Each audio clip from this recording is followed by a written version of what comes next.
Bonjour à tous et bienvenue dans la Minute de Sceaux, un coup d'œil sur l'actualité non sponsorisé par BFN TV. Comme d'habitude, un coup d'œil sur la tournée. L'Eure-et-Loire avec Courville-sur-Eure, 117,8 décibels. La Haute-Garonne avec Toulouse, 122,4 décibels, bravo. Et enfin la Gironde avec Bordeaux, 118,2 décibels. Les prochaines dates, donc, ce sera la Creuse avec Évaux-les-Bains, le Casino d'Évaux-les-Bains qui se trouve 7 place Saint-Bonnet.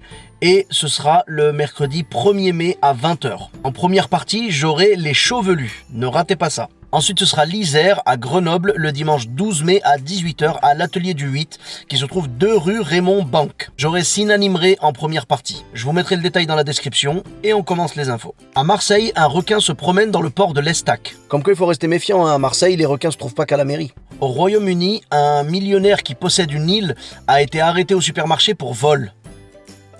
Non mais les gars, commencez pas à faire n'importe quoi là. Mélangez pas tout. Est-ce qu'on a déjà vu un voleur de supermarché acheter une île? Non, donc chacun à sa place. Là, on a un milliardaire qui est bien à sa place. Un milliardaire du Nigeria a retiré 10 millions de dollars juste pour pouvoir les voir. Bon là, franchement, je peux le comprendre, hein, je lui en veux pas. Moi-même, l'autre fois, j'avais 50 € devant moi, tu vois, cash, vraiment cash, quoi, 50 €. Et j'étais ému, franchement, je sais que ça fait quelque chose, quoi. Aux États-Unis, un jeune garçon a troqué sa Xbox contre une voiture pour aider sa mère. Bravo, franchement, c'est un très beau geste. J'espère juste que dans quelques temps, il va pas troquer sa mère contre de l'essence. Un humoriste a été élu président de l'Ukraine. Tout le monde se demande ce que va devenir le pays. Ben nous en France, ça fait un moment qu'on a un humoriste à la tête du gouvernement et ça va, on s'en tire pas trop mal. D'ailleurs en parlant de lui, notre humoriste favori s'est offert un bain de foule au Touquet. Une foule de badauds était venue l'acclamer et le prendre en photo.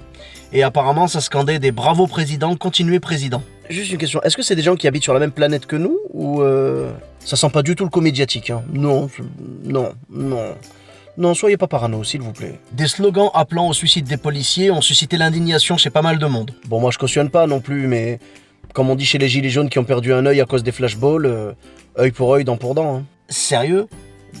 Enfin, genre les policiers se sentent pas bien parce que les gens leur demandent de se suicider?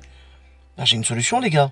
Le faites pas. Si ça vous fait sentir si mal que ça, vraiment un conseil, ne créez jamais de chaîne YouTube. Hein. D'ailleurs, je me demande ce qu'en pense le CRS qui a été filmé et balancé sur les réseaux sociaux, celui qui a matraqué une femme gilet jaune et qui l'a laissée inconsciente au sol. Oh, vraiment, c'est à se demander pourquoi est-ce que les gilets jaunes n'aiment pas les policiers. Hein. Il y en a même qui a marqué un slogan « Flic suicidé à moitié pardonné ». Je cautionne toujours pas, mais faut avouer qu'il y a de la créativité là-dedans. Toujours à propos de la police, à Mantes-la-Jolie, 2 policiers ont été arrêtés parce qu'ils ont volé une moto. Je me dis qu'eux, étant gamins, quand ils jouaient aux flics et aux voleurs, ça devait être un sacré dilemme pour eux. Concernant les élections européennes, Raphaël Glucksmann considère que la gauche a une mentalité de videur de boîte de nuit.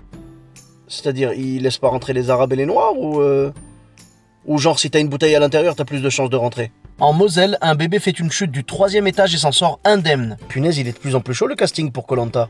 En Argentine, des policiers accusent des rats d'avoir mangé 540 kg de cannabis. Les studios Pixar, ils mettent les moyens pour la suite de Ratatouille. Hein. Hors d'un vol entre la Guadeloupe et la Guyane, un SDF a voyagé dans le train d'atterrissage. Bon, je veux bien qu'elles essayent de rentabiliser les places, mais là, les low cost, ça va trop loin. Les scientifiques ont réanimé le cerveau de cochon 4 heures après leur mort. En revanche, l'article n'indique pas s'ils ont réussi à réanimer celui de Donald Trump. En cette semaine, niveau champion de la route, on est vraiment gâtés. Comme d'habitude, ce sera à vous de les départager dans les commentaires. La première, c'était une automobiliste de Saint-Brieuc, dans les Côtes-d'Armor, qui conduisait donc avec son fils de 5 ans, et elle a dépassé les gendarmes tellement rapidement qu'ils n'ont même pas voulu s'engager dans une course-poursuite. Ils ont compris que ce serait dangereux. Ils l'ont retrouvée un petit peu plus loin, dans le talus, donc elle avait fait un accident, quoi. Et ils ont découvert qu'elle était en état d'ébriété, elle sortait d'une soirée arrosée chez des copains, et elle conduisait sans permis. Son pauvre fils a été blessé à la tête. Comme on dit chez nous, al-Hmara.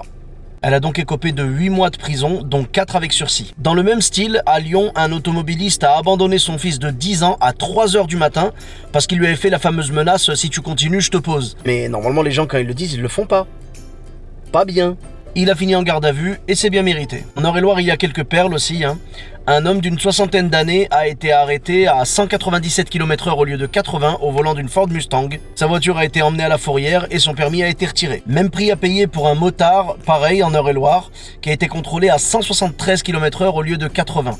Pareil, sa moto à la fourrière et son permis retiré. Même tarif pour un automobiliste originaire de la Gironde qui était de passage dans le coin et qui a conduit à 182 km/h au lieu de 90. Sa BMW a été emmenée à la fourrière et son permis retiré. Et enfin, pour finir avec ce département, un monsieur d'une soixantaine d'années a été contrôlé avec 2,5 grammes d'alcool par litre de sang en conduisant une voiture sans permis. Bah du coup, sa voiture sans permis a été mise à la fourrière. Eh, je te raconte pas le chiffre d'affaires de la fourrière en Eure-et-Loire. Alors on change de département mais pas de comportement avec un homme qui a été contrôlé à bord d'une Lamborghini à 151 km/h au lieu de 80. Bon, la vitesse retenue est seulement de 143 km/h donc son permis lui a donc été retiré pour une période de 6 mois en attendant les suites pénales. À Alès, une dame vient d'être condamnée à 6 mois de prison avec sursis, l'obligation de se soigner et de suivre un stage de sensibilisation à la sécurité routière. L'année dernière, elle avait conduit avec 3 grammes d'alcool par litre de sang et ses enfants à bord, et quand elle a eu un accident, en fait, les pompiers sont venus l'aider. Ils ont dû l'emmener à leur caserne et elle les avait insultés en refusant de donner son identité en plus. Et en plus, selon le témoignage de ses enfants, ce comportement était loin d'être inhabituel chez elle.